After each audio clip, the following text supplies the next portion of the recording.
कार्यक्रम के पुण्यार्चक हैं माता पिता श्रीमान स्वरूप चंद जी, कमला जैन, दिनेश जैन, रेखा जैन, दिवेश जैन, दिशा जैन, गंगवाल परिवार, प्रवासी मुंबई, निवासी ब्यावर। श्री रतन लाल जी, श्रीमती राजप्रभा, अशोक, ममता, आदित्य, रिद्धिमा, आकाश एवं विशाल सेठी, कोलकाता। श्री सुनील जी, श्रीमती आशा जी, विक्की, श्रेया, सिद्ध, अद्विता, हैदराबाद।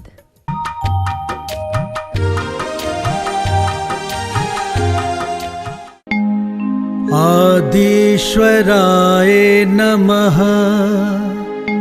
प्रथमेश्वराय नमः, तीर्थेश्वराय नमः। चलो शासनोदय तीर्थ सुधारस बरस रहा। चलो शासनोदय तीर्थ सुधारस बरस रहा। कर आदिनाथ के दर्श मेरा मन तरस रहा। नमो नमो जिन ऋषभ जिनेश्वर, नमो नमो सुधा सागर गुरुवर। भूमि जबलपुर की अति पावन, आदि प्रभु की छवि मन भावन। भूमि जबलपुर की अति पावन, आदि प्रभु की छवि मन भावन। श्वेत हिमालय सा होगा ये आले, आदिनाथ प्रभु का ये जिनाले। आदिनाथ प्रभु का ये जिनालय। होगा अनुपम अद्भुत तीर्थ सुधारस बरस रहा। नमो नमो जिन ऋषभ जिनेश्वर, नमो नमो सुधा सागर गुरुवर। पंच कल्याण की है तैयारी, खुशियाँ छाई चहुदिश भारी। पंच कल्याण की है तैयारी, खुशियाँ छाई चहुदिश भारी। जिनवाणी चैनल कहता है, आने की कर लो तैयारी। आने की कर लो तैयारी। जागो जागेंगे सबके भाग्य सुधारस बरस रहा। नमो नमो जिन ऋषभ जिनेश्वर, नमो नमो सुधा सागर गुरुवर। अक्षय तृतीया का दिन पावन, सुधा सागर गुरु करे आवाहन। अक्षय तृतीया का दिन पावन, सुधा सागर गुरु करे आवाहन। द्रव्य दान जो करता इस दिन, अक्षय निधि से भरता आंगन। अक्षय निधि से भरता आंगन। रखे दान दिवस का मान, सुधारस बरस रहा। नमो नमो जिन ऋषभ जिनेश्वर, नमो नमो सुधा सागर गुरुवर। परम पूज्य संत शिरोमणि आचार्य श्री 108 विद्यासागर जी महाराज के मंगल आशीर्वाद एवं पूज्य निर्यापक श्रमण मुनि पुंगव श्री 108 सुधासागर जी महाराज सत्संग के सानिध्य में शासनोदय अतिशय तीर्थ क्षेत्र श्री पार्श्वनाथ दिगंबर जैन बड़ा मंदिर हनुमान ताल जबलपुर में 3 से 8 मई 2022 तक भव्य पंच कल्याणक प्रतिष्ठा महोत्सव का आयोजन शहीद स्मारक गोल बाजार जबलपुर मध्य प्रदेश में किया जा रहा है। देश विदेश के प्रवासी धर्म स्नेही बंधु सब परिवार महोत्सव में पधार कर। नमोस्तु महाराज जी। वरुण जैन गाजियाबाद से पूछते हैं कि मेरा महीने में 4 दिन अभिषेक करने का नियम था और मैं 3 बार ही कर पाया, तो इसका मुझे क्या प्रायश्चित लेना चाहिए? तुम्हारे लिए प्रायश्चित देकर के तुम्हें क्लीन शीट दे दूं, जिससे तुम हमेशा प्रमाद करते रहो। आप अपने नियम में फैल हुए हैं, आप इसको दोष मानिए और आगे ऐसी गलती मत कीजिए। नमस्ते महाराज जी। गुजरात अहमदाबाद से ब्रह्मचारी डॉक्टर संतोष जैन पूछते हैं कि प्रति व्यक्ति का मरण अगर होता है तो वो देवगति को प्राप्त होता है, अगर उसके परिणाम बिगड़ जाए, वो मरण हो जाए, तो क्या वो फिर भी देवगति को जाएगा? क्यों जाएगा? यदि परिणाम बिगड़ गए हैं तो उसकी दुर्गति होगी। यदि आयु का बंध हो गया है तो फिर उतने परिणाम बिगड़ते ही नहीं हैं। इसलिए अंत मताशो गता।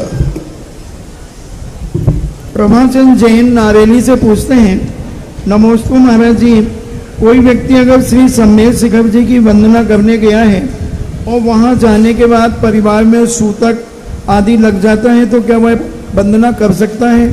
वंदना करने में कोई बाधा नहीं है। महत वो अष्टद्रव्य को नहीं चढ़ाएगा, बाकी वंदना करेगा। रेखा जैन नोएडा से पूछती है, नमोस्तु महाराज जी, जब पंचम काल जब खत्म हो जाएगा और छठा काल शुरू होगा तो किस प्रकार का परिवर्तन होगा? ये अवसरपूर्ण काल है।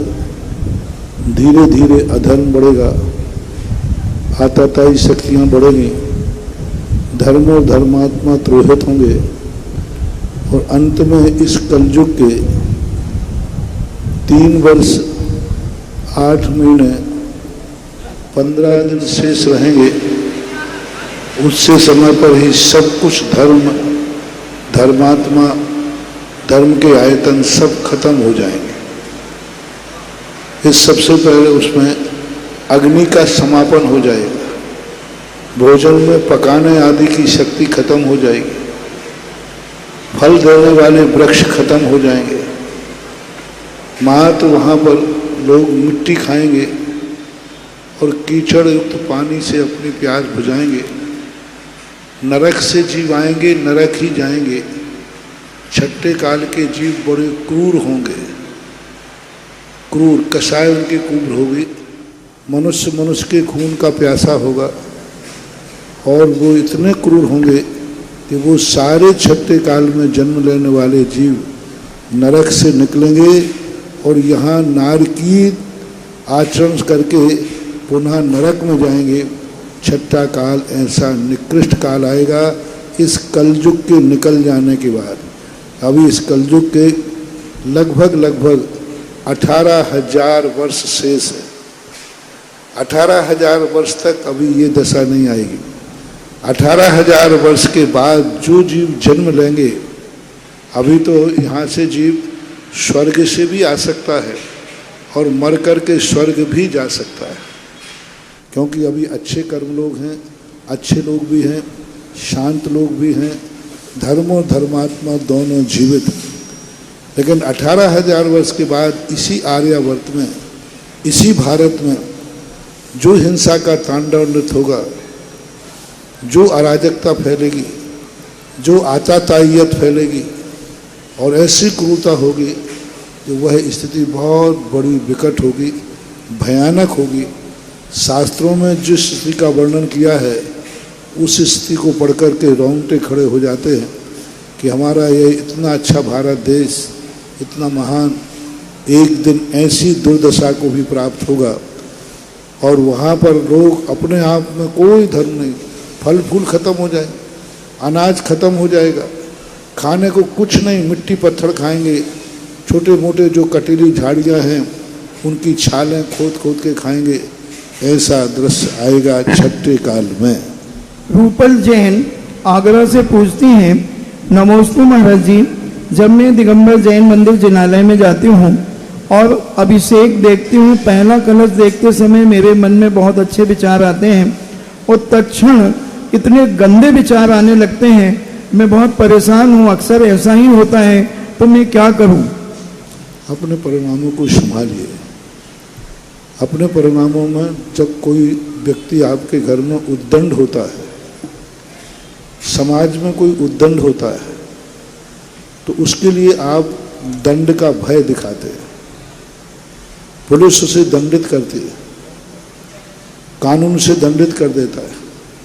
आपके घर में कोई ऐसा उद्दंड हो तो आप उसे दंडित करते हैं, ताड़ित करते हैं, उसको भय दिखाते हैं।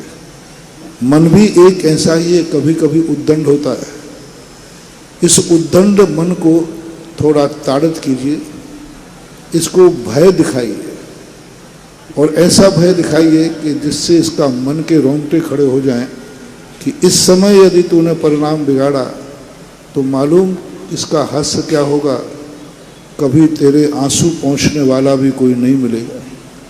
हे मन, तू कभी सुख की सांस नहीं ले पाएगा, क्योंकि जो समय इस समय चल रहा है, इस समय तेरे परिणाम तो एक ऐसी भय की रेखा, यदि मन में भय बैठ जाएगा तो भय के कारण से बहुत सारे अपराध छूट जाते हैं। आपने देखा होगा कई बार किसी व्यक्ति को बहुत गुस्सा आता है कि सामने वाले को मार डालो, लेकिन वो मारता नहीं है। क्यों? उसे कानून का भय है, उसको जेल दिख जाता है, उसको धारा 302 दिख जाती है और सोचता है यदि मैंने ये कर लिया तो फिर मेरा क्या होगा, परिवार का क्या होगा। यदि किसी दिन सरकार ये घोषणा कर दे कि आज कोई किसी का मर्डर करेगा तो उसकी कोई FIR नहीं लिखी जाएगी, कोई सजा नहीं की जाएगी, तो बोलो उस दिन अपराध ज़्यादा होंगे कि कम होंगे? अपराध बढ़ जाएंगे। इसका अर्थ है कि जो अपराध रुके हुए हैं ये कानून के डर से रुके हुए हैं। आप मन को भी अपराध से रोकना है तो इसके अंदर भय पैदा कीजिए, वह भय मन को कंट्रोल कर सके। नमस्ते महाराज जी। विनीता निर्मल जैन अशोक नगर से पूछती हैं कि आर्यिका माताओं को क्या अवधि ज्ञान प्राप्त हो सकता है या नहीं? हो सकता है। ऐसा सुलोचना के संबंध में आते हैं, दो मत आते हैं कि सुलोचना ने कबूतर कबूतरी को देख करके जाति श्रवण से जाना था। एक मत ये भी है कि अवधि ज्ञान से जान करके उन्होंने अपने पूर्व भव का वृत्तांत सुनाया। आगम से तो कोई बाधा है नहीं, क्योंकि देवियों को तो अवधि ज्ञान होता ही है, स्त्री होकर के भी। मनुष्य त्रियंचनियों के लिए आगम में अवधि ज्ञान का निषेध नहीं है। सविता जी, कोई ये बात अलग है कि प्रत्यक्ष रूप से कोई ऐसा विशेष उदाहरण जिसमें अवधि ज्ञान का प्रयोग किया गया हो वो देखना। भोग भूमि की सभी स्त्रियों को अवधि ज्ञान होता है, पुरुषों को भी होता है, लेकिन यहाँ पर बड़ी विचित्र, आज ही एक घटना घटेगी। रात में माता 16 स्वप्न देखेगी तीर्थंकर की माँ, लेकिन वो स्वयं नहीं जान सकेगी उसका फल। वो अपने पति से पूछेगी, पति अपने अवधि ज्ञान से जान करके भगवान के माता पिता उसका फल दिखाएंगे, लेकिन यही मानना चाहिए आगम में कोई बाधा नहीं है। सविता जैन गांधी धाम से पूछती हैं, गुरुवर नमोस्तु, केवली भगवान के भावेंद्री नहीं है, फिर गंधर्व परमेष्टि के द्वारा पूछा गया प्रश्न उनको कैसे सुनाई पड़ता है और क्या इसका कोई नियोग पूर्वक होता है? न वो सुनते हैं और ना उनको खबर रहती है, ना प्रश्न की खबर है उनको और ना उत्तर की खबर है। उनके केवल ज्ञान का एक ऐसा अतिशय है कि वो स्वतः ही केवल ज्ञान में प्रश्न झलक जाता है और स्वयं ही वो दिव्य धुनी अपने आप खिल जाती है। भगवान तो अपनी आत्मा में लीन है, ना उन्होंने प्रश्न सुना है ना उत्तर दिया है। उज्ज्वल नेमीचंद महाराज ने त्रिलोक सार के अंदर लिखा कि केवल ज्ञान एक ऐसा विचित्र है कि उसकी आत्मा जो है ना तो कुछ सुनती है, लेकिन फिर भी जो उत्तर देती है वो बिल्कुल फूल प्रमाणिक होता है। संसार को कुछ को देखती नहीं है, भगवान कभी कुछ नहीं दिखता भगवान को। अपन लोग तो कुछ भी देख भी रहे हैं, पंडाल दिख रहा है, सब दिख रहा है, अनुभव कर रहे हैं कि ये पंचकर्म। भगवान को तो कुछ नहीं दिखता, वो देखते ही नहीं हैं, वे तो अपनी आत्मा में लीन रहते हैं। सारा विश्व को वो देखते नहीं हैं, सारा विश्व उनके ज्ञान में झलकता है। झलकना और देखने में बहुत अंतर। झलक रहा है उनको तो खबर नहीं, दर्पण को तो पता नहीं कौन मेरे में चेहरा देख रहा है, लेकिन दर्पण में चेहरा दिखता है। केवल ज्ञानी का एक ऐसा विचित्र अतिशय है जो इस प्रकार की घटनाएं घटती हैं।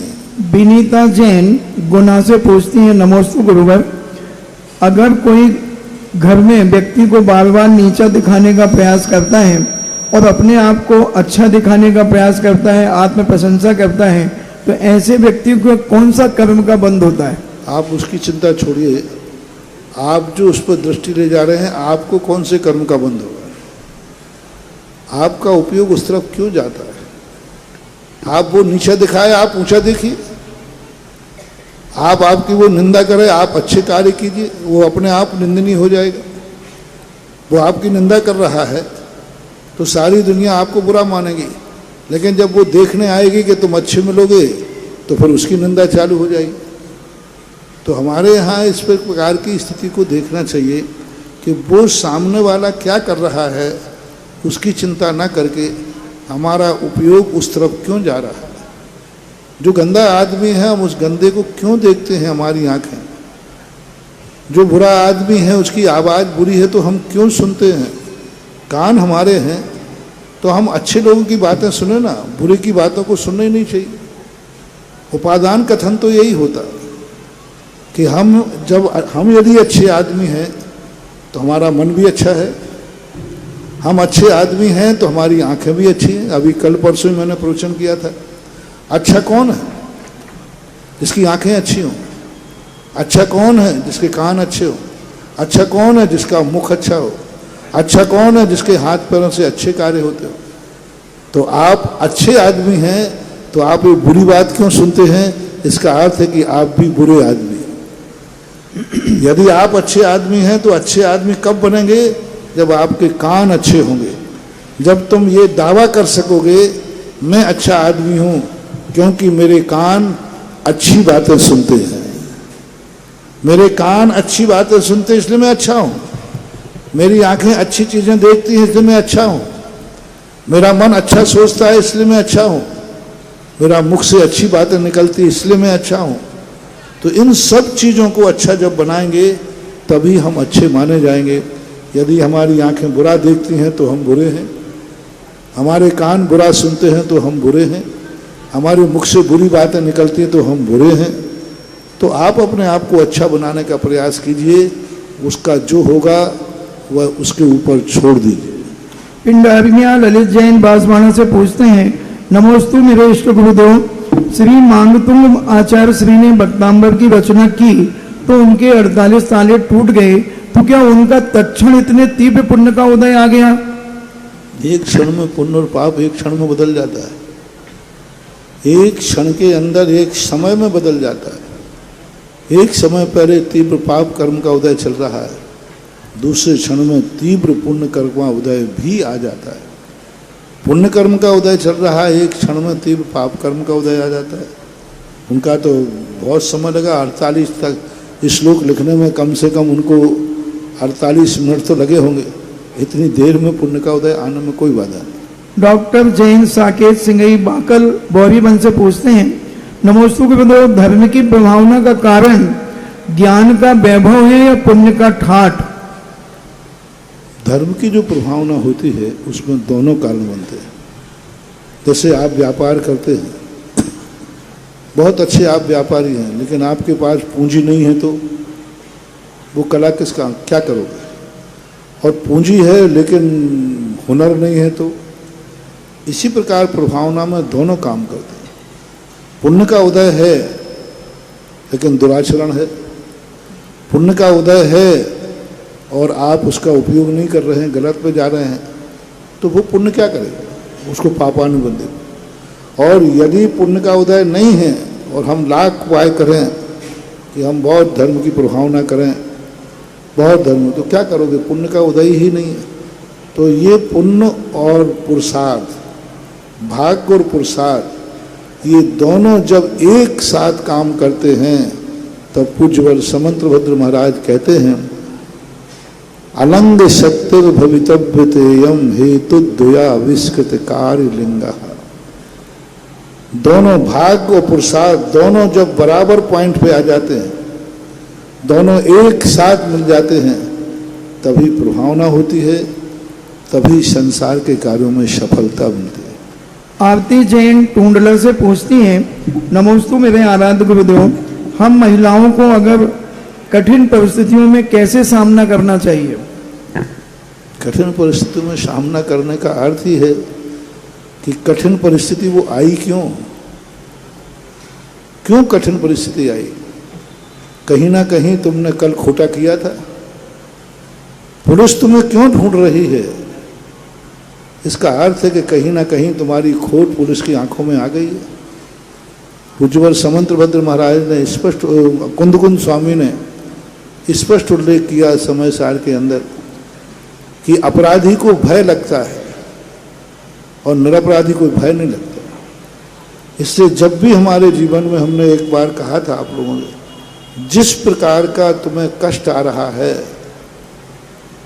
जिस प्रकार की कठिनाइयां तुम्हारे जीवन में आ रही हैं, आप तुरंत निश्चय करें कि ये कष्ट मैंने कभी किसी को दिया था,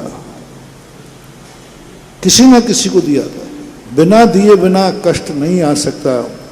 तो आज जो कठिनाई आई है, क्यों आई कठिनाई, उसका कारण खोजें और जिस कारण से कठिनाई आई है उस कारण पर विचार करें, चिंतन करें और ये नियम लें कि जिस कारण से कठिनाई आई है, अब मैं अपनी ज़िंदगी में इस कारण को नहीं आने दूंगा, तो भविष्य में उस कठिनाई से बचा जा सकता है।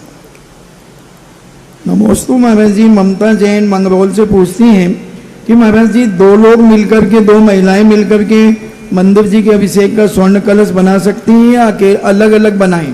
नहीं, कोई बात नहीं। मूर्ति में ही नियम लागू होता है, कलश आदि में तो सब सहेली मिलकर बनाओ तो कोई आपत्ति नहीं। वैभव जैन काला सूरज से पूछते हैं, नमोस्तु महाराज जी, पूजन खड़े होकर के करना चाहिए या बैठ करके करना चाहिए?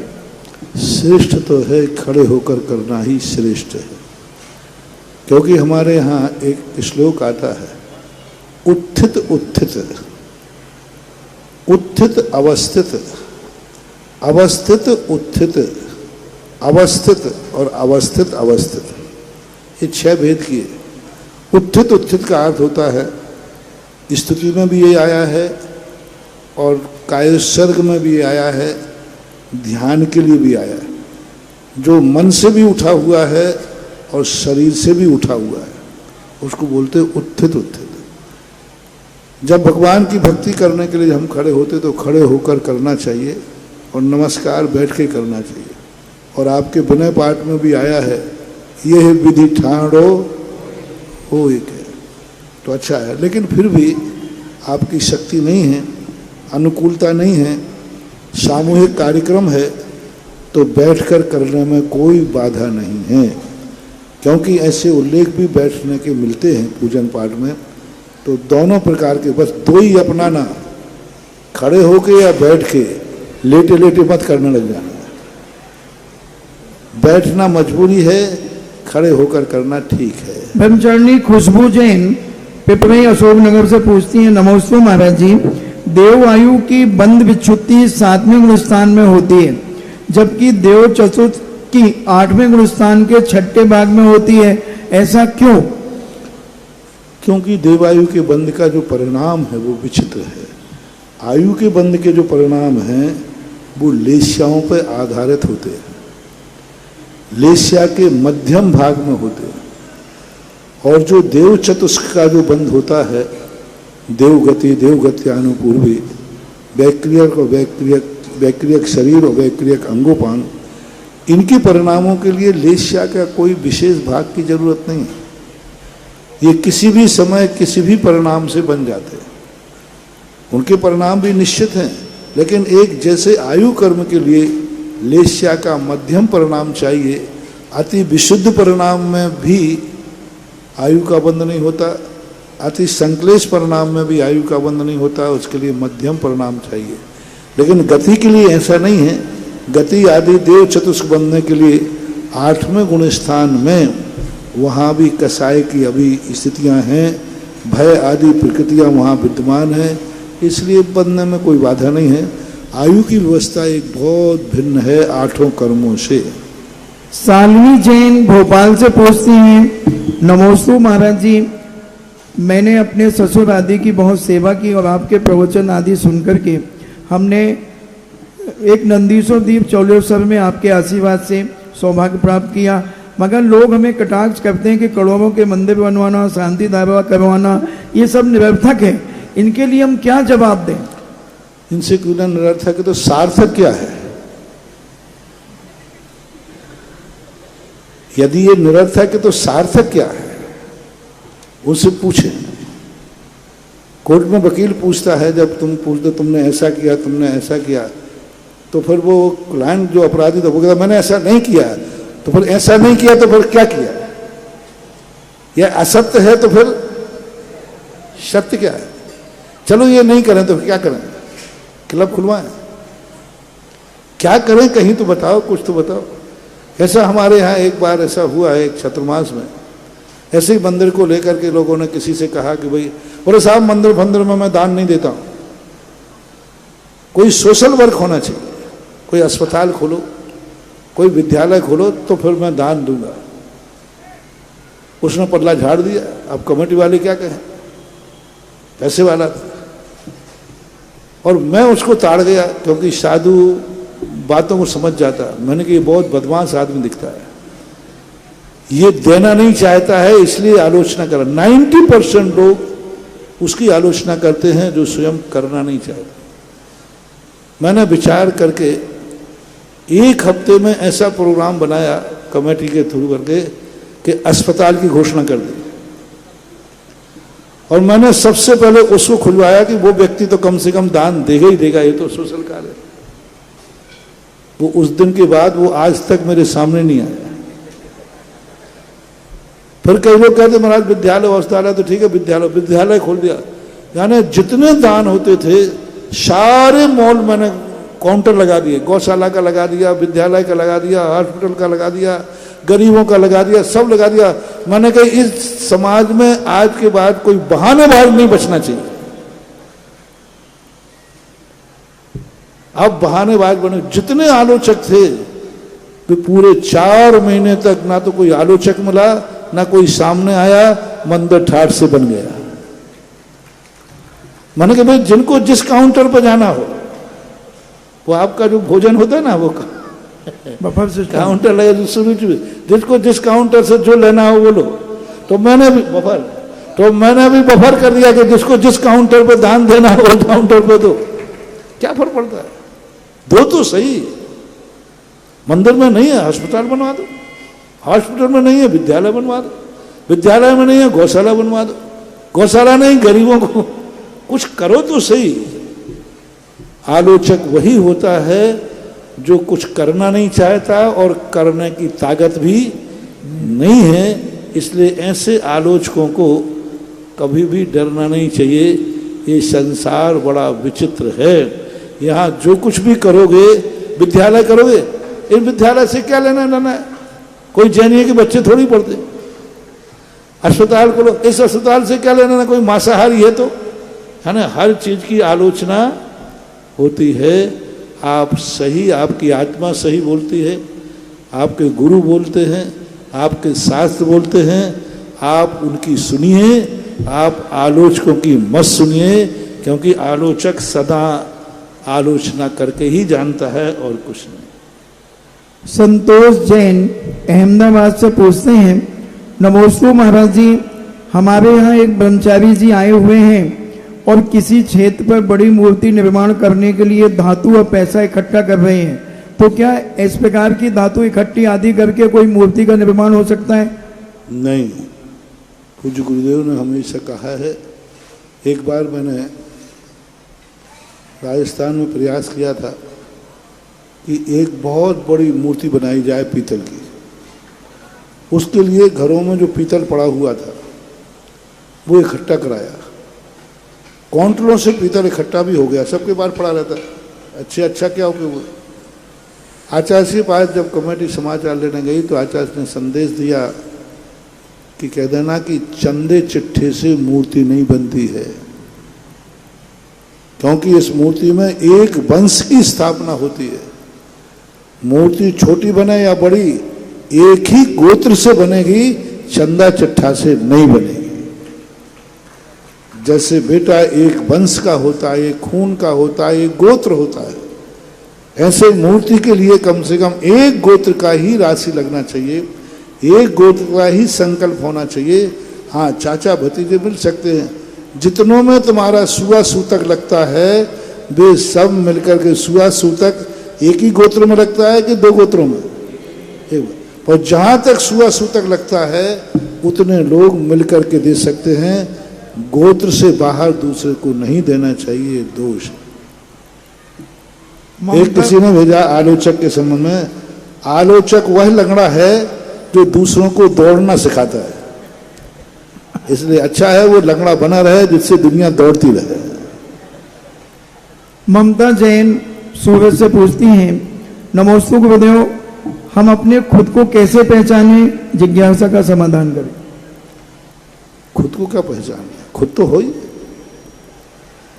खुद को इसी से पहचानना है कि तुम जो कुछ भी हो वो किसकी बदौलत हो। स्वयं की बदौलत कि कोई दूसरा भी तुम्हारे साथ है जो तुम्हारी जिंदगी के होने का एहसास करा रहा है। दो चीज़ें हमें पहचानना है, हम खुद में स्थित हैं या कोई हमारे लिए सहयोगी है। और जब हमें ये पता चले कि हमारा कोई सहयोगी नहीं, मैं खुद हूँ, तो जब तुम खुद हो तो जो तुम अपने आप में कर रहे हो क्या उससे संतुष्ट हो? जिस दिशा में जा रहे हो क्या उस दिशा में तुम निर्भय हो? और यदि आपको खुद की जिंदगी के संबंध में संदेह है तो फिर आप किसी गार्जियन का चयन कीजिए, किसी गुरु का चयन कीजिए, आप किसी दर्पण का चयन कीजिए जिसमें आप अपना मुखड़ा देख सकें।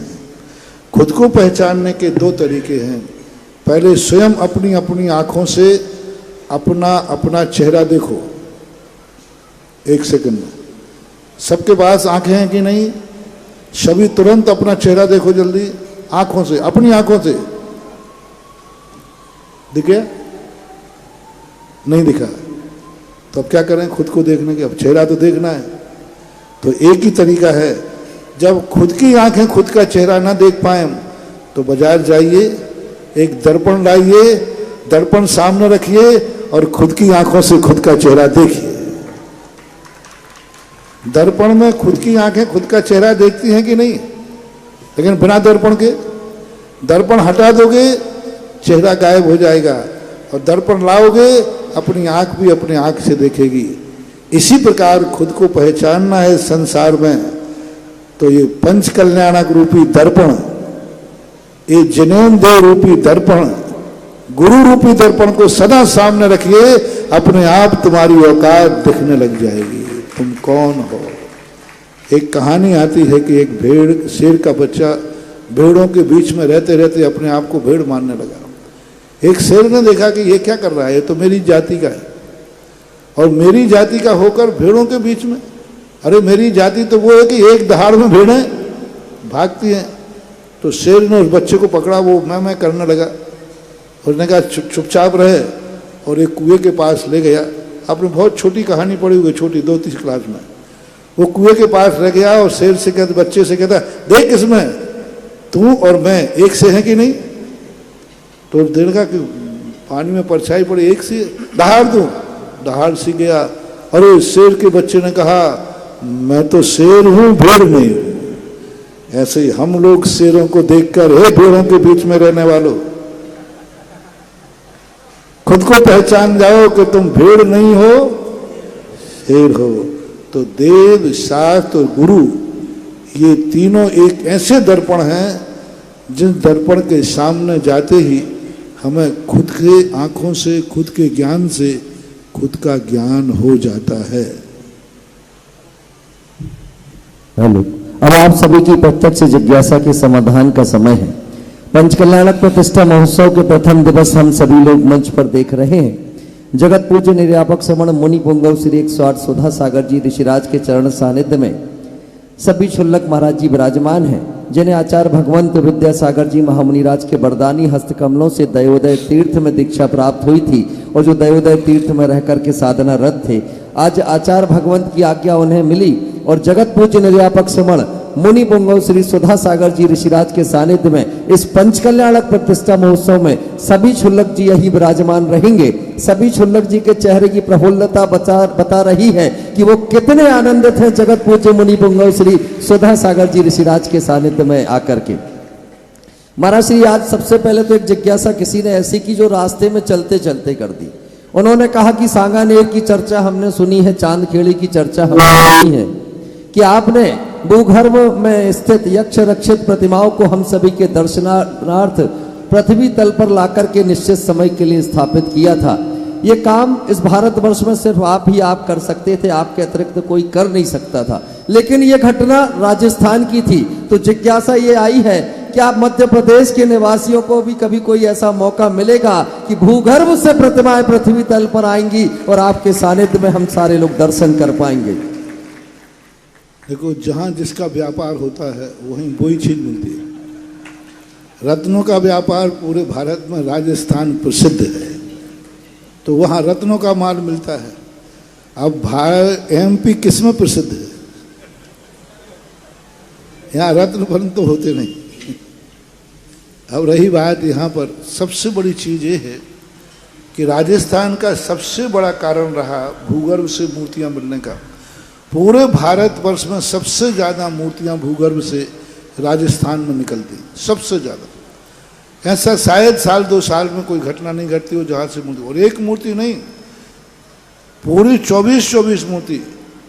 ज्ञानोदय में जो समोषण बैठा है, 51 प्रतिमाओं का समोषण सीधा जमीन में से निकला।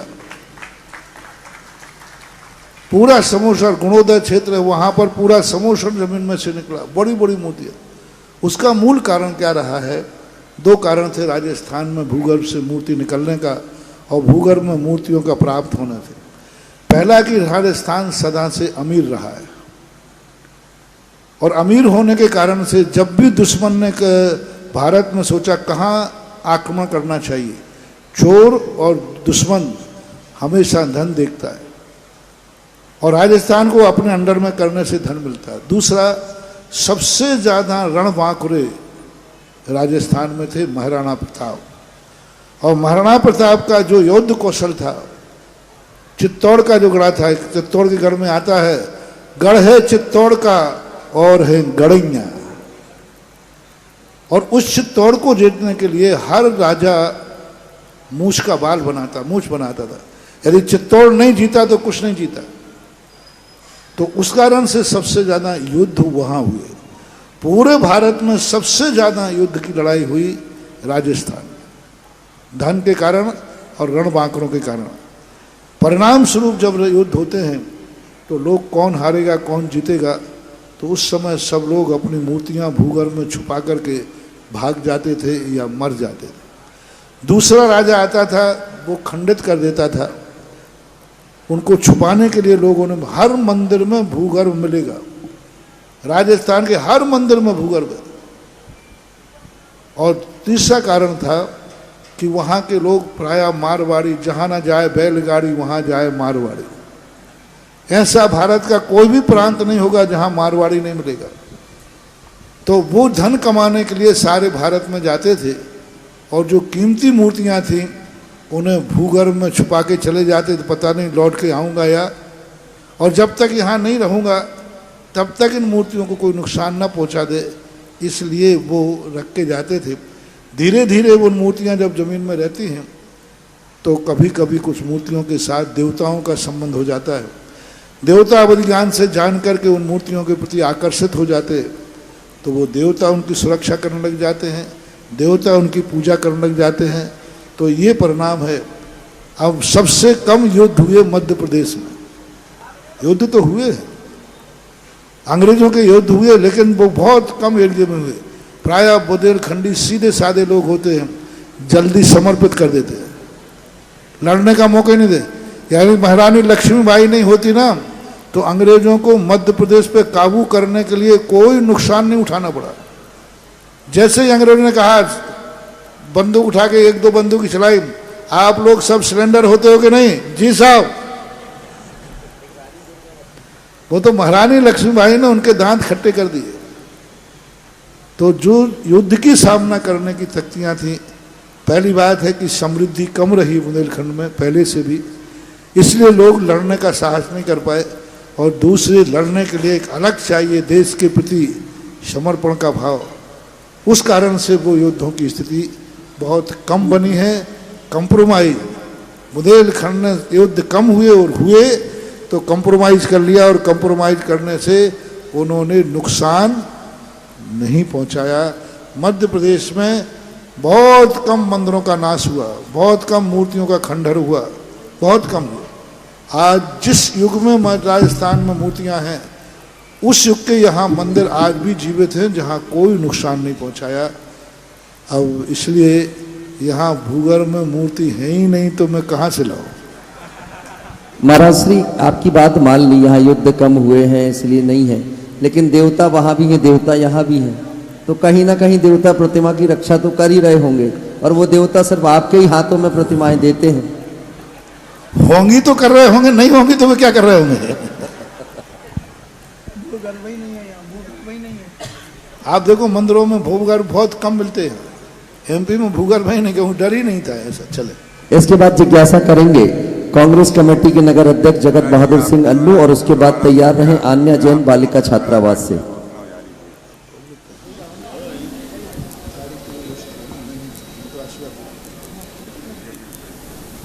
आज जिज्ञासा रखें। नमस्ते गुरुवर, आपके चरणों में कोटिशा नमन करता हूँ, प्रणाम करता हूँ आपको। मेरी एक जिज्ञासा है, मुझे दूसरी बार आपसे जिज्ञासा रखने का सौभाग्य प्राप्त हुआ है। आज सुबह से ही आपके दर्शन और आपको स्पर्श करने का मुझे जो आनंद मिला है, मेरे जीवन के बहुत अच्छे दिनों में से आज एक वो दिन है जो मुझे प्राप्त हुआ है। मेरी सवाल जो है वो ये है, एक छोटी सी शंका है कि हम एक परिवार में जन्म लेते हैं, एक विशेष जाति में जन्म लेते हैं, हमको बताया जाता है कि हम इस जाति में हैं, और हम एक राष्ट्र में तो हैं ही, गौरवशाली राष्ट्र में हैं। मेरा यह जानना चाहता हूँ कि हमारे लिए परिवार, जाति या राष्ट्र, तीनों में से क्या सर्वोपरि है? आपको एक बात का ज्ञान होगा कि आपसे जब पूछा जाए विदेश में कि आप कहाँ से आए, तो आप क्या जवाब देंगे? भारत से, हमारे देश। भारत भारत भारत भारत से आए। भारत में पूछा जाए कि आप कहाँ से आए? जबलपुर से। मध्य प्रदेश में। मध्य प्रदेश। मध्य प्रदेश में पूछा जाए आप कहाँ से आए? जबलपुर। जबलपुर में पूछा जाए आप कहाँ से आए? मदन महल। मदन महल में पूछा जाए आप कहाँ से आए? आमनपुर। आमनपुर में पूछा जाए आप कहाँ से आए? मैं अपने घर का पता। घर में पूछा जाए आप कहाँ हैं? मैं अपने कमरे में हूँ। कमरे में। आप कमरे पे आ गए ना? कहाँ विश्व में आप भारत के थे, और सिमटते सिमटते आप घर के एक कमरे में आ गए। यानी एक दिन वो था जब विश्व के सामने आपने कहा था मैं भारत से आया हूँ, और एक परिस्थिति वो आई कि मैं इस कमरे में से आया हूँ। अब इनमें से सत्य क्या है? वह सत्य है कि यह सत्य है? कमरे में तुमने कहा कि इस मकान में से आया हूँ, यह सत्य है कि जो आपने विदेश में बोला था कि मैं भारत से आया हूँ, वह सत्य है? बोले। दोनों ही सत्य है। दोनों सत्य हैं, और दो सत्य कभी होते नहीं। अब ऐसी स्थिति को हम देखो, सापेक्ष है। जब हम राष्ट्र की तरफ जाते हैं, हम सब एक। मैंने बहुत बार कहा कि जब हम सड़क पर निकलें तब एक हो जाएं, और जब घर में जाएं तो सब अपने अपने मोहल्ले में, अपने अपने घर में जाते हैं। तो जब हम राष्ट्र की तरफ मैदान में उतरते हैं तो हम सब एक हैं, भारतवासी हैं। वंदे मातरम, राष्ट्र हमारी शक्ति है। लेकिन अकेले भारतवासी राष्ट्रवादी होने से जिंदगी नहीं चलेगी। जिंदगी चलाने के लिए हमें एक विचार सुनना पड़ेगा, क्योंकि राष्ट्र में तो सभी विचार के लोग हैं, सभी आचार वाले हैं। अब हमारे लिए जाति का चयन करना पड़ेगा जहां हमारा आचार और विचार एक हो। राष्ट्र में सबके आचार विचार एक नहीं हो सकते। अब इस राष्ट्र में से हमें चुनना है कि हमारा ऐसा कौन सा ग्रुप है जिसमें आचार और विचार एक हो, तो जाति का निर्माण हो जाएगा।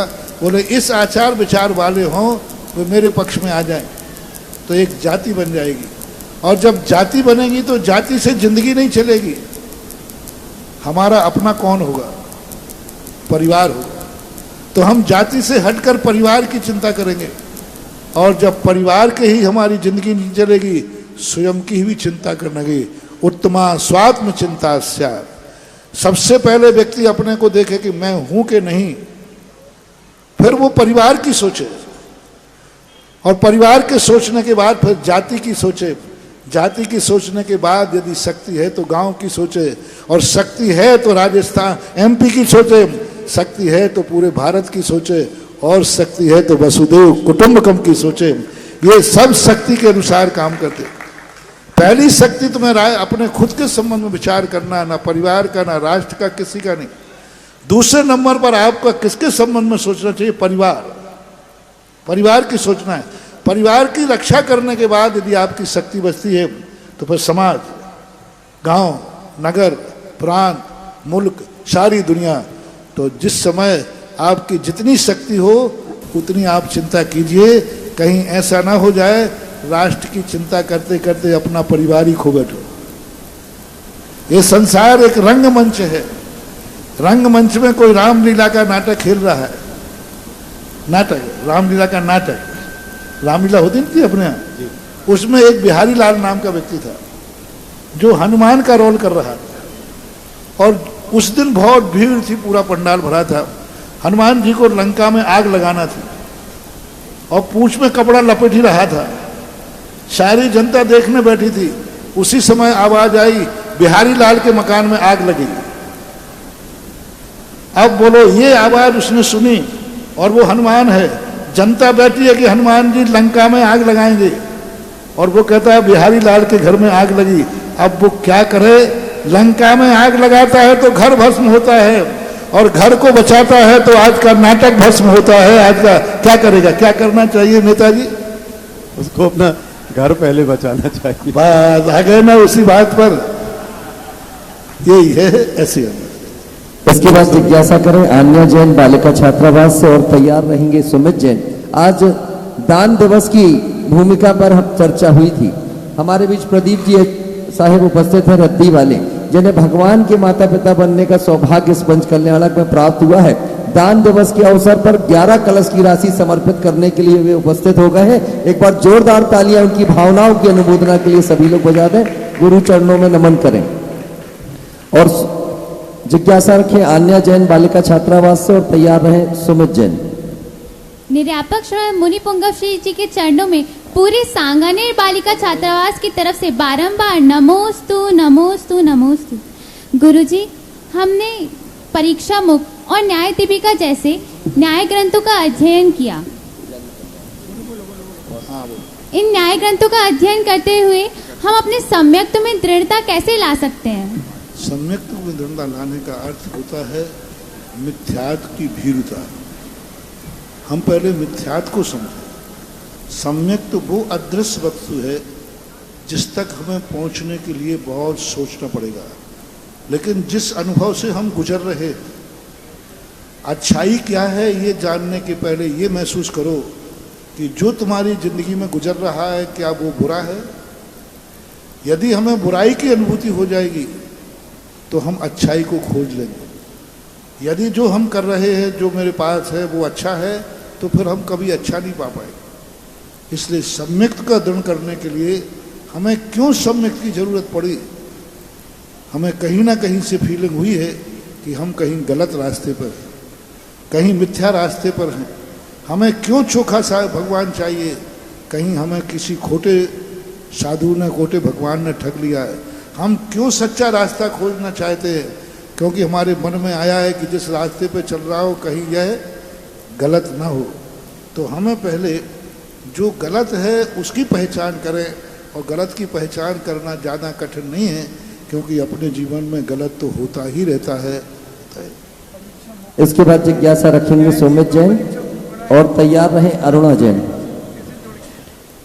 परीक्षाओं को न्याय दीपिका में तो सम्यक दर्शन को तो दृढ़ करने के हर श्लोक में उन्होंने जो परीक्षा मुख के अंदर सूत्र दिए हैं, अहम वेदमी, अपने को पहचानो।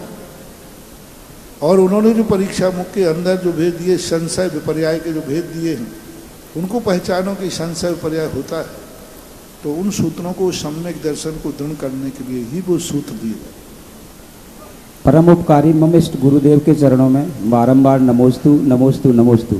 हे गुरुवर, मेरी जिज्ञासा है कि धर्मानुराग किसे कहते हैं और क्या धर्मानुराग के बिना धर्म तीर्थ का परिवर्तन संभव है गुरुदेव, और यह कितने प्रकार का होता है? कृपया समाधान कीजिए। धर्मानुराग का अर्थ ये होता है उपकारी के प्रति राग।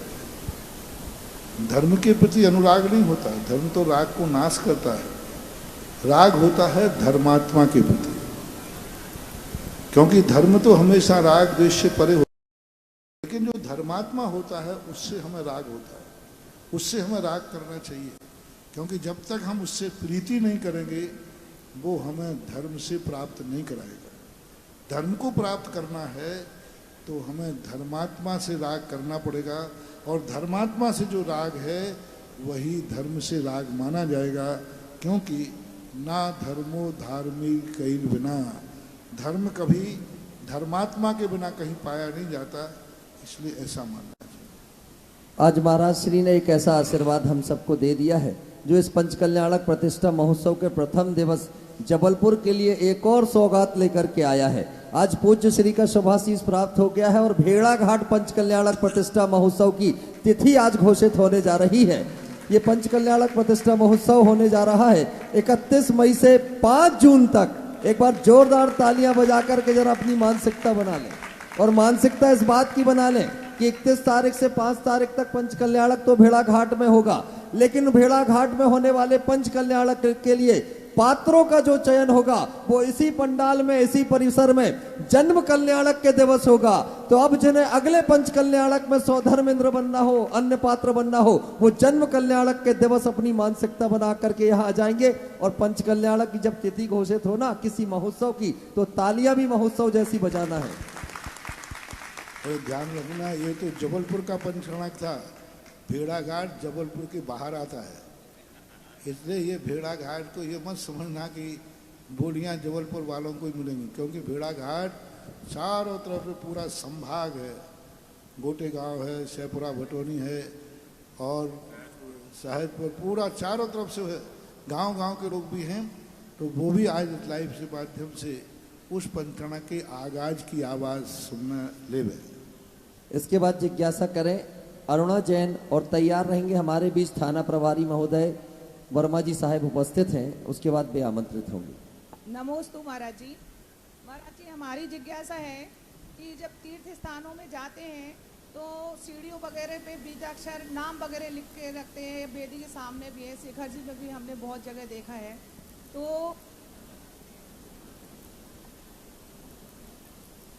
हाँ बोले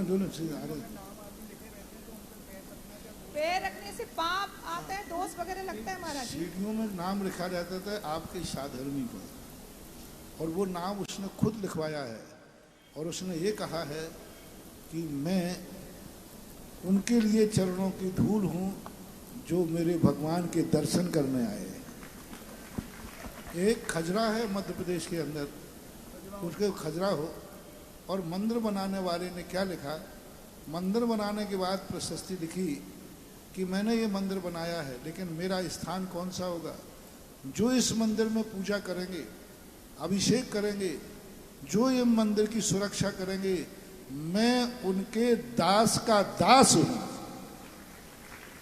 क्या बनाया मंदिर में, जो इसमें दर्शन पूजन करेंगे मैं उनके दास का दास हूं।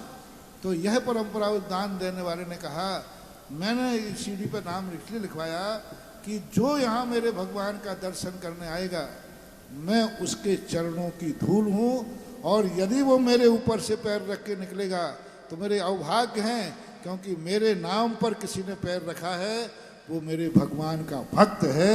इसलिए ये लिखाने की परंपरा थी, उसकी ये महानता है। यदि तुम्हें दया आवे नहीं रखना हो तो बचा के निकाल दिया करो। महाराज जी, वो बी अक्षर होते हैं ना, मतलब अक्षर होते हैं ना, तो उन पर पैर रखना चाहिए। हाँ तो ठीक है, आपको बच के निकलना चाहो तो निकल जाओ, अब निकलने को जगह ही नहीं हो तो उसको बीजाक्षर न मान करके नाम मान के निकल जाना चाहिए। अब इसके बाद जिज्ञासा के लिए जिन्हें मैं आमंत्रित कर रहा हूँ, आज उनका जन्म दिवस है, और उनका कहना है कि मैंने अपने पूरे जीवन में ऐसा जन्म दिवस आज तक नहीं मनाया, क्योंकि आज प्रातः काल से ही मुझे जगत पूज्य मुनि पुंगव श्री सुधा सागर जी ऋषिराज के दर्शन मिल रहे हैं। मेरी ड्यूटी इसी परिसर में लगी है। थाना प्रभारी श्री नीरज वर्मा जी, जरा इनके जन्मदिन की तालियां बजा दो एक बार सारे लोग। माइक चालू करो, माइक।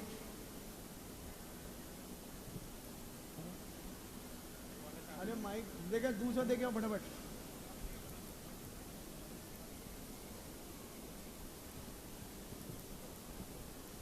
हेलो महाराष्ट्री नमोस्तु। महाराष्ट्री नमोस्तु। मेरी दो जिज्ञासा हैं। प्रथम, मैं कैसे परिवर्तित हुआ। 2004 में नौकरी के मात्र 4 वर्ष हुए थे।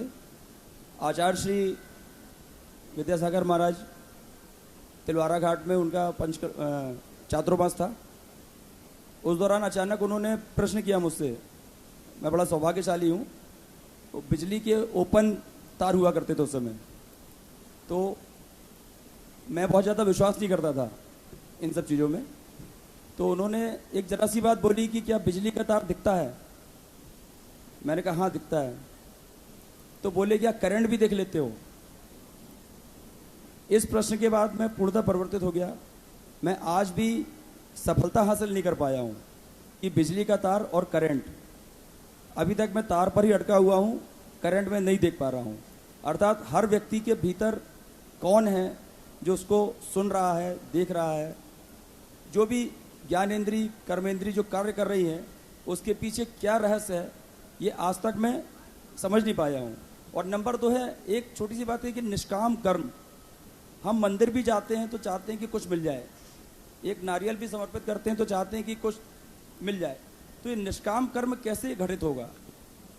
पहली बात तो जो है, अदृश्य शक्तियों को पहचानने के लिए हमारे यहाँ एक श्लोक आता है, दुग्ध मध्य यथा घृतम तिल मध्य यथा तैलम पाषाणेषु यथा हेमो देह मध्य यथा शिवम। कई लोग, डॉक्टर लोग कहते हैं कि लोग कहते हैं शरीर में आत्मा है, भगवान है, ब्रह्म स्वरूप है। मैंने तो पूरे शरीर को फाड़ फाड़ के देख लिया, एक एक टुकड़े कतरे कतरे को देख लिया, लेकिन मुझे तो कहीं आत्मा नहीं दिखी। ऐसे डॉक्टर लोग कहते हैं आज के पढ़े लिखे लोग। मैंने उन डॉक्टर से कहा कि मैंने कहीं आपने दूध को एक एक बूंद करके अलग अलग करके देखा। बोले देख सकते हैं। घी कहाँ दिखा। एक एक बूंद को अपन अलग अलग करके देखें, घी नहीं दिखेगा, लेकिन घी निकलता कहाँ से, दूध में। तिल के अपन टुकड़े टुकड़े कर लें, कहीं तेल नहीं टपकेगा, लेकिन तेल तिल से ही निकलता है। इसी प्रकार शरीर के यदि हम टुकड़े टुकड़े देखें तो नहीं निकलेंगे। जैसे विधिवत दूध में से घी निकलता है, लेकिन आज तक किसी ने दूध में घी नहीं देखा, इसी प्रकार शरीर में आज तक किसी को आत्मा नहीं देखी, लेकिन तपस्या और ध्यान के माध्यम से इसी शरीर में आत्मा विद्यमान रहती है, जैसे दूध में घी रहता है। करंट हमें दिखता नहीं है, लेकिन करंट स्पर्श करने पर लगता है। इसी प्रकार आत्मा हमें दिखती नहीं है, लेकिन कोई हमें चुकौटी लेता है तो हमें आत्मा दिखती है। करंट दिखा नहीं, टच करती हमें टच हो गया। इसी प्रकार हमें नहीं दिख रही कि आत्मा है, लेकिन किसी ने चुकौटी ली, मच्छर ने काटा, तो हमें जो एहसास हो रहा है वही तो मैं हूँ, वही तो मेरी सत्ता है, वही तो ब्रह्म स्वरूप है, वही तो ज्ञान स्वरूप है। क्योंकि उसने एहसास करा दिया, किसी ने टच किया है। उस करंट ने, ये पूज्यवर का आशय था, करंट दिखता नहीं है लेकिन अनुभव में आता है। आत्मा दिखती नहीं है लेकिन सुख दुख का अनुभव करती है। और निष्काम भक्ति की जो चर्चा आती है, निष्काम के 2 काम, सकाम और निष्काम 2 प्रकार की भक्ति होती है। जब व्यक्ति को कुछ चीज चाहिए पड़ती है तो सकाम भक्ति करता है, और जब वो कभी कभी ऐसा होता है कि वो कहता है हमें कुछ नहीं चाहिए, मुझे आप चाहिए, मुझे कुछ नहीं चाहिए, जो आप हैं वही मैं बनूं। तो जब व्यक्ति महान आत्मा के सामने उन जैसा महान बनने का भाव कर ले, वह निष्काम भक्ति है। और अपनी आवश्यकताओं की पूर्ति के लिए जब भक्ति करे, वो सकाम भक्ति है। निष्काम भक्ति में वह अपने आप में कहता है, जैसे उदाहरण के रूप में दुर्योधन जब श्री कृष्ण के पास पहुंचा तो उसकी सकाम भक्ति थी। उन्होंने कहा कि हमें कहते सेना चाहिए, युद्ध में सेना की जरूरत थी। अर्जुन ने कहा मैं कुछ लेने नहीं आया हूं, मुझे कुछ नहीं चाहिए, मुझे आप चाहिए। और जब उसने आपको चाहा तो कृष्ण ने कहा कि तुम क्या करोगे मेरा, मैं तो निहत्ता हूं, मैं सब दुर्योधन को दे चुका हूं। बोले मुझे आपसे कुछ नहीं चाहिए, मुझे मात्र आप चाहिए। और जिसने आपको चाह लिया उसने सारे जगत को जीत लिया। ये कहलाती है निष्काम भक्ति। महाभारत में दूसरा प्रसंग दिया, हनुमान जी ने जब भीम ने कहा कि हनुमान जी आप हमेशा सत्य के पक्ष में रहें, तो उन्होंने कहा उस समय मैं सकाम था, अब मैं निष्काम हो गया। तो धर्मराज ने कहा कि कोई बात नहीं, आपसे कुछ नहीं करूंगा, मैं युद्ध में किसी न्याय अन्याय की तरफ नहीं देखूंगा, कौन मर रहा है कौन जीतेगा मैं किसी का पक्ष नहीं लूंगा, मुझे सत्य सत्य से ऊपर उठ गया, न्याय अन्याय से ऊपर उठ गया हूं। महाराज तो फिर मेरा क्या करोगे? धर्मराज ने कहा आपका कुछ नहीं, आप हमारी ध्वजा में बैठ जाइए, हारूंगा तो आपके सामने, मरूंगा तो आपके सामने, जीऊंगा तो आपके सामने, बस मेरे अवभाग्य हैं कि मेरा जो कुछ भी होगा सब आपके सामने होगा, ये है निष्काम। मरूंगा या जीऊंगा नहीं, जो कुछ भी होगा आपके सामने होगा, मेरे लिए कोई इच्छा नहीं है, मेरी इच्छा है कि मुझे आप चाहिए। मेरे पूज्य गुरुदेव ने इसके लिए 2 पंक्ति लिखी हैं। जब भगवान के सामने पहुंचते हैं आचार्य श्री, तो उन्होंने क्या लिखा कि हे प्रभु मैं तेरे चरणों में आ पड़ा हूं, आगे फिर क्या इच्छा, क्यों आए हो? बोले मेरी कोई इच्छा नहीं, मेरी इच्छा इतनी थी कि मैं आप तक पहुंच जाऊं, चाहो तो मसल के धूल में मिला दो, चाहो तो गढ़ के मेरी मूर्ति बना दो, ये नर्मदा का नरंकंकर तेरे चरणों में आ पड़ा है, ये है निष्काम भक्ति। अपनी तरफ से कोई इच्छा नहीं, प्रभु के ऊपर छोड़ दो कि तुम चाहे तो मसल के धूल में मिला दे, चाहे तो मेरी गढ़ के मूर्ति गढ़ दे। यही जो निष्काम परिणाम है कभी कभी बिरले लोगों के अंदर आता है। और सामान्य संसारी प्राणी जो होता है अपनी आवश्यकताओं की पूर्ति के लिए चुनता है, तो सदा से ये 2 मार्ग रहे हैं, सकाम और निष्काम। बहुत बहुत धन्यवाद। अब हम सभी लोग एक बार थाना प्रभारी महोदय नीरज वर्मा जी का अभिनंदन कर दें। आज जन्म दिवस के दिन आज की ये स्मृतियाँ पूरी जिंदगी भर इनके जहन में बनी रहें कि जन्मदिन भी मना तो संत चरणों में मना। तो मैं निवेदन करूंगा कैलाश चंद जी साहिब अध्यक्ष महोदय, वहीं उपस्थित हैं विमल जी, रूपकिरण, अनिल नायक जी, अरविंद जी, कृपया उनका अभिनंदन कर दें। सुधीर भाई जी कृपया आ जाएं, आकर इस सम्मान से जुड़ जाएं। जोरदार तालियां जरूर बजाएं सभी लोग। थाना प्रभारी महोदय सम्मानीय श्री नीरज वर्मा जी साहिब का अभिनंदन और स्वागत। पंच कल्याणक प्रतिष्ठा महोत्सव के प्रथम दिवस जगत पूज्य मुनि पुंगव श्री 108 सुधा सागर जी ऋषिराज के चरणों में आज उनकी जन्मतिथि इतनी महत्वपूर्ण बन गई है कि संत चरणों का सानिध्य और आशीर्वाद उन्हें प्राप्त होने जा रहा है। अब जिज्ञासा की ओर हम सभी लोग चलेंगे। इसके बाद जिज्ञासा के लिए आमंत्रित कर रहा हूं समकित जैन हमारे बीच सतना से उपस्थित हैं और तैयार रहें अर्चना जैन।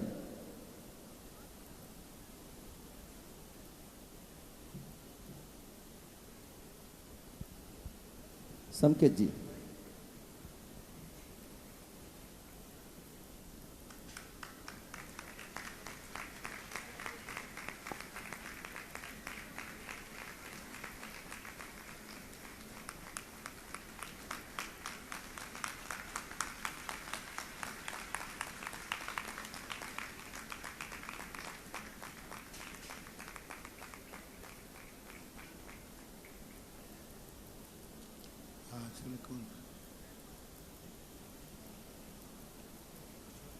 मुनि श्री के चरणों में बारंबार नमोस्तु नमोस्तु नमोस्तु। गुरुवर मेरी जिज्ञासा ये है कि हम करें योग वो करे योगा, हम करें ध्यान वो करे तो मेडिटेशन, हमको भूखा बोला जाता है वो इंटरमीडिएट फास्टिंग बोलते हैं। मेरी ये जिज्ञासा है कि हम अपनी गौरव गाथा का यशगान कब करेंगे? अगर वही विदेशी ताकतें या विदेशी लोगों के शब्दों से मुंह से सुना जाता है तो वो हमको अच्छा लगता है और वो हम अपना लेते हैं, आज का युवा अपना लेता है। मगर वही गुरुमुख से या पुराणों में बोला जाता है तो उसको पुरातन और रूढ़ क्यों माना जाता है? और ये युवा अपना यशगान कब मानेगा? ये उनकी भूल है जो अपनी भाषा में नहीं समझते हैं। मैं एक कितने उदाहरण दे देता हूँ कि एक व्यक्ति को पंच कल्याणक था कार्यक्रम था, तो उसने महाराज से कहा महाराज जी मुझे बाहर जाना बहुत ज़रूरी है। उन्होंने कहा भाई मत जाओ, पंच कल्याणक हो रहा है, ये कार्यक्रम तो और होते नहीं साहब, मेरे दोस्त के यहाँ मेरी ससुराल में कार्यक्रम है, मुझे तो जाना ही पड़ेगा। महाराज ने कहा कि मत जाओ भाई, देखो इतना बढ़िया पंच कल्याणक हो रहा है। वो नहीं माना, बोले महाराज जाना ही पड़ेगा, हमारे बहुत ज़रूरी है। चला गया, घर जाकर जैसे उसने अटैची उठाई, वो घर के बाहर निकला कि एक गधा रोता हुआ निकल गया। गधा और जैसे ही गधा रोता हुआ निकला, उन्होंने अटैची रख दी, अब शगुन हो गया। और लौट करके फिर महाराज, क्यों भाई तुम गए नहीं? बोले नहीं गए महाराज जी, वो जाते समय गधा रो पड़ा, तो महाराज ने कहा आखिर तुझे गधे की बात ही समझ में आई। यानी महाराज गुरु की बात समझ में नहीं आई, गधे की बात समझ में आई। तो परिणति, तो दुनिया में ऐसे लोग हैं जिनको गधे की बात, गुरु की बात समझ में नहीं आती है, गधों की बात समझ में आती है। अब ऐसों के लिए क्या करूं? ये तो भगवान करे जब भी वो घर से निकले गधा जरूर तैयार रहे। यही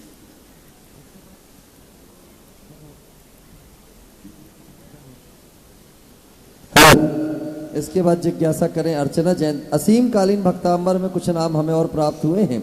अजीत कुमार, नीलेश कुमार, देववर्ष जैन, योगेश जैन, जोड़ी तलैया वालों का एक नाम हमें प्राप्त हुआ है। इनकी राशि भी हमें प्राप्त हुई है। साथ ही ब्रह्मचारिणी, अलका दीदी, आशीष, मोनिका, लक्ष्य, लब्धि, संगम कॉलोनी का ये परिवार, पारस रोडवेज परिवार, स्वर्गीय श्री ओनमला देवी जी के परिवार से संदीप वैदराज, काजू, सुधीर, लबी, अभी, वेदांत, समस्त वैदराज परिवार। और एक और नाम हमें श्रीमती सुशीला धर्मचंद जैन, स्नेह नगर वालों का प्राप्त हुआ, जिन्होंने अपनी नगद राशि भी प्रदान कर दी है। और भी अनेक नाम हमारे बीच हैं जिनका प्रतिदिन हम वाचन करते रहेंगे। अब जिज्ञासा रखें अर्चना जैन, और उसके बाद तैयार रहें के दानपति। गुरुवर के चरणों में कोटि कोटि नमन। गुरुवर, हमारा प्रश्न है, कल की आपकी क्लास में आपने कहा था स्त्रियों के रोम रोम में मायाचारी होती है, तो महाराज जी इस मायाचारी से कैसे बचें कि हमारा अगला भाव, ये भाव बहुत अच्छा हो। पहली बात है कि मुझे फंसाने का प्रयास मत करो, मैंने नहीं कहा, नहीं तो अभी हाल कोई मानव अधिकार का कानून लागू कर दे। नहीं महाराज, ये अनादिकाल से स्वभाव है। उज्जवल कुंद महाराज ने ये कहा, और स्वभाव है बनता है।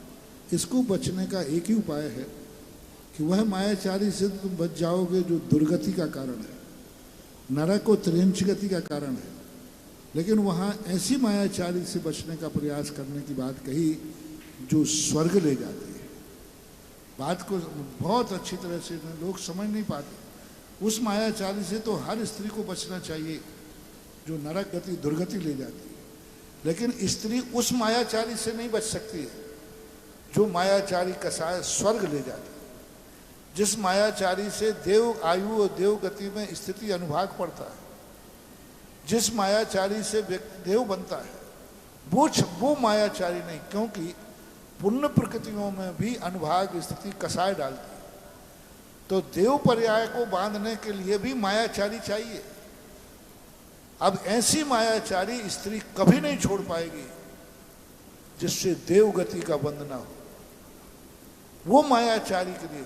और पुरुष क्या है कि उस मायाचारी को भी जीत लेता है जो मायाचारी स्वर्ग की देवायु को बंद करने में कारण है, और ऐसी मायाचारी को जीत करके वह पंचम गति को प्राप्त हो जाता है, मोक्ष को। यहाँ आज स्त्रियों की निंदा नहीं की गई, स्त्रियों की उस मजबूरी को कहा गया जो स्वर्ग जाने वाली मायाचारी को नहीं जीत पा रही है। और जन्म कहता है दोनों प्रकार की मायाचारी जीतना है, पाप बंद करने वाली मायाचारी और पुण्य करने वाली मायाचारी। इन दोनों मायाचारी को पुरुष जीत करके और निर्माण को प्राप्त होता है। उसकी मायाचारी तो आप स्त्री पर्याय को छोड़ने के बाद ही छूटेगी, क्योंकि वो स्वभाव के साथ है। अब इसके बाद जिज्ञासा करें के दानपति जी। के दानपति जी कृपया खड़े हो जाएं अपने स्थान पर। सुधीर सिंह जी दमोह से उपस्थित हैं, कृपया भी आगे आ जाएं। हे आचार्य श्री विद्यासागर जी के लघुनंदन निर्मापक श्रमण मुनि पुंगव श्री सुधा सागर जी के चरणों में मेरा एवं परिवार की ओर से कोटि कोटि नमोस्तु। मंचासीन सभी साधुओं को इच्छामी। हे प्रभु, तत्वार्थ सूत्र के 10वें अध्याय में आचार्य श्री ने जो श्लोक लिखा है वह किस कारण से या उसकी स्थिति क्या बनती है, क्यों लिखा? कौन सा श्लोक? तत्वार्थ सूत्र 10वें अध्याय के आखिरी में जो सूत्र लिखा है, सूत्र लिखा है, श्लोक तो उन्होंने लिखा ही नहीं। वो लिखा है ना कि अक्षर मात्रा फलम सिद्ध स्याद उपवास से भास्तम जन पुंगवई, ये वाला, ये उनका श्लोक नहीं है। ये लोगों ने भक्तांबर को पढ़कर के इतने, तत्वासूत को पढ़कर इतने आनंदित हुए भक्त कि उनको लगा कि इतना आनंद तो मुझे उपवास करने में भी नहीं आया जितना आनंद मुझे तत्वासूत पढ़ने में आया। और इतना आनंद तो उन्होंने लिखा कि उपवास के बाद किसी भक्त ने तत्वासूत के आनंद की अभिव्यक्ति करके वो इस लोग छेपक किए गए। और किसी भी चीज़ की महिमा बताने के लिए हमें किसी न किसी की तुलना करना पड़ती है। वो ऐसा हो ये कोई नियम नहीं है, लेकिन तुलना कर, जैसे आपने कहा चंद्रमुखी कन्या, तो क्या उसका मुख चंद्रमा है? लेकिन उसकी सुंदरता का बखान करने के लिए चंद्रमा लाए। आपने कहा कि हमारे महाराज का तेज ऐसा है, सैकड़ों सूर्यों के बराबर तेज है, तो क्या महाराज का चेहरा सूर्य है? नहीं है। लेकिन अब उनकी महिमा को हम कैसे शब्दों में बांधें? तो हमने कह दिया हजारों सूर्यों से भी ज़्यादा तेजवान मेरे गुरु का तेज है। तो वहाँ ये उपमाएं कहलाती हैं महिमा मंडित करने के लिए। तो तत्वार सूत्र का अर्थ है कि तत्वार सूत्र एक ऐसी वस्तु है कि जो उपवास करते हैं उसका फल भी उसको मिल जाता है। ऐसा दमोह पंचायत के अध्यक्ष सुधीर सिंह जी अगर उपस्थित हों तो खड़े हो जाएं। चलिए अब इस जिज्ञासा समाधान के सत्र का हम यहीं समापन करने जा रहे हैं और उस पात्र का चयन करेंगे जिन्हें आज जगत पूज्य मुनि पुंगव श्री 108 सुधा सागर जी ऋषिराज की आरती करने का सौभाग्य प्राप्त होगा। कौन होगा वो सौभाग्यशाली? 1 मिनट के अंदर ये पात्र चयन हमें करना है। आज के दिवस का वो सौभाग्यशाली श्रावक जिसके हाथों में आरती के थाल होंगे। कौन होगा सौभाग्यशाली श्रावक जो आज जगत पूज्य मुनि पुंगव श्री 108 सुधा सागर जी ऋषिराज की महाआरती करने का सौभाग्य प्राप्त करेगा? 1 मिनट के अंतराल में हमें इस पात्र का चयन करना है। अपने भाव आप सभी लोग बनाएंगे। कौन होगा वो सौभाग्यशाली? 1 मिनट के अंदर बोली के माध्यम से उस पात्र का हमें चयन करना है। आज के दिवस का पंचकल्याणक प्रतिष्ठा महोत्सव का प्रथम दिवस और इस आयोजन में आज कौन भाग्यशाली होगा जिसके हाथों में आरती के थाल होंगे और जो भक्ति भाव पूर्वक जगत पूज्य मुनि पुंगव श्री 108 सुधा सागर जी ऋषिराज की महाआरती करेगा? जल्दी से भाव बनाएंगे। 1 मिनट के अंदर उस पात्र का चयन करके मंच पर उसको हम आमंत्रित करेंगे। आरती करने वाले सौभाग्यशाली पात्र का चयन। कितना पुण्य सहयोग हम सबका होगा? 11,111 रुपया। सौभाग्यशाली होगा वो पात्र जिसके हाथों में आरती के थाल होंगे। और आज प्रथम दिवस पंचकल्याणक का 11,111 रुपए जगत पूज्य मुनि पुंगव श्री 108 सुधा सागर जी ऋषिराज की महाआरती करने का सौभाग्य। जल्दी से भाव बनाएंगे। 11,111 रुपए एक बार बोली जाती हुई। 11,111 रुपए एक बार। अनुजी माँ साहब एक बार पीछे जाकर के देख लें। 11,111 रुपए एक बार, 2 बार, 2.5 बार, पौने 3 बार और ये बोली जाती हुई 11,111 रुपया 3 बार।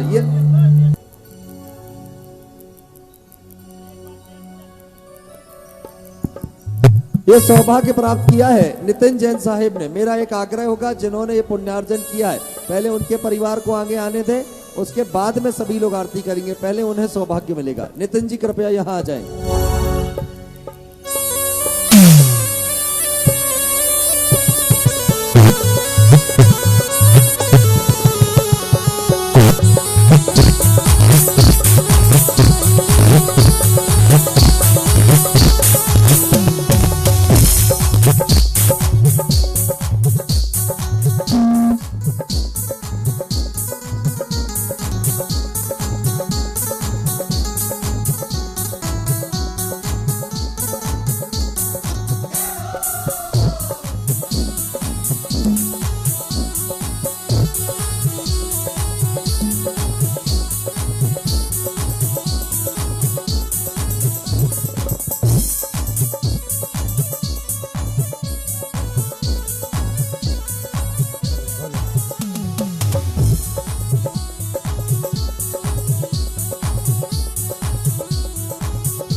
दीप सजाए के गुरु आज उतारो आरतियाँ।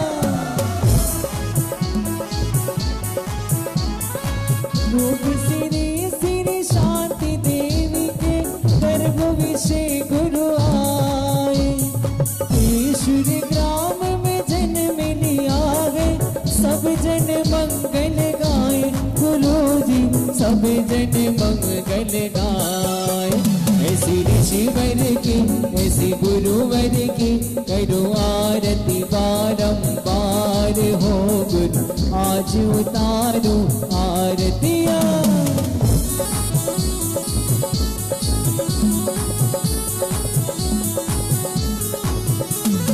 गुरुवर पाँच महाव्रत धारी आत्म ब्रह्म बिहारी। खड्ग धार शिव पथ पर चलकर शिथिलाचार निवारी। गुरुजी शिथिलाचार निवारी। ऋग त्यागी की वैरागी की ले दीप सुमन का थाल हो गुरु आज उतारो आरतियाँ।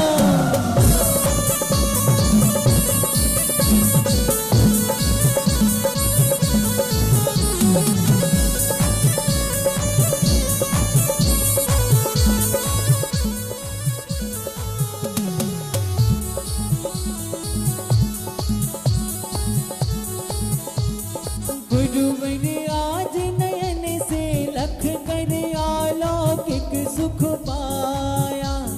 भक्ति भाव से आरती करके फूला लगी समाया। गुरुजी फूला लगी समाया। ऐसे गुरुवर की ऐसे ऋषिवर की करो आरती बारंबार हो गुरु आज उतारो आरतियाँ। सुधा सागर की गुण आगर की शुभ मंगल दीप सजाए के गुरु आज उतारो आरतियाँ।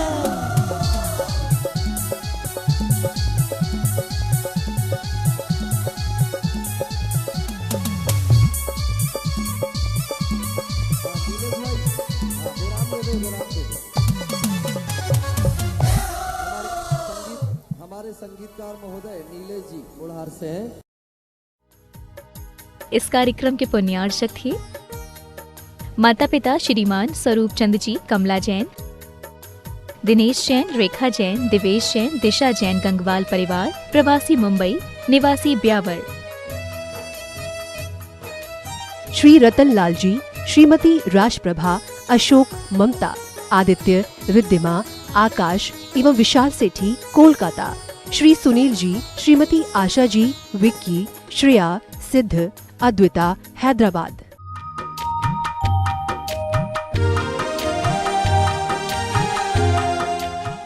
आदिनाथ भगवान की मूर्ति चांदखेड़ी की, जो एक ऐसा मंगल स्वरूप, ऐसी मनोज्ञता, जिसके दर्शन मात्र से ये मूर्ति कुछ करती नहीं है, लेकिन इसके दर्शन करने के बाद जो व्यक्ति जो करता है उसमें सब में सफल हो जाता है। कई प्रकार की शक्तियां होंगी। कई लोग तुम्हारे कार्य को करते हैं साथ में, चलो तुमसे नहीं बनता मैं किए देता हूं, तुमसे कार्य नहीं बनता है चलो मैं तुम्हारे साथ चलता हूं। लेकिन ये मूर्ति कुछ नहीं करती, किसी के साथ नहीं जाती, लेकिन जिसको जो कार्य करना है और इस मूर्ति का ध्यान कर ले और यह मूर्ति यदि दर्शन दे दे तो जाओ तुम जो कार्य करोगे उसमें सफलता जरूर मिलेगी, क्योंकि इसकी मुद्रा बड़ी मंगल स्वरूप है। कभी कभी क्या होता है कि व्यक्ति की चेहरा, व्यक्ति की दृष्टि, व्यक्ति का एक ऐसा सौम्य रूप होता है जिसके देखना भी शगुन कहलाता है।